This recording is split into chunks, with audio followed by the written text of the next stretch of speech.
کا رہنما ہے اور جس میں ہدایت کی کھلی نشانیاں ہیں اور جو حق و باطل کو الگ الگ کرنے والا ہے۔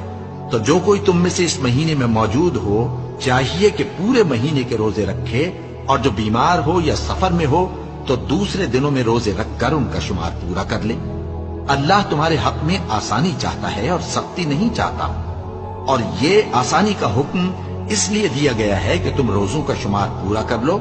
اور اس احسان کے بدلے کہ اللہ نے تم کو ہدایت بخشی ہے تم اس کو بزرگی سے یاد کرو اور اس کا شکر کرو۔ اور اے پیغمبر، جب تم سے میرے بندے میرے بارے میں دریافت کریں تو انہیں معلوم ہو کہ میں تو تمہارے پاس ہی ہوں۔ جب کوئی پکارنے والا مجھے پکارتا ہے تو میں اس کی دعا قبول کرتا ہوں، تو ان کو چاہیے کہ میرے حکموں کو مانیں اور مجھ پر ایمان رکھیں تاکہ نیک رستے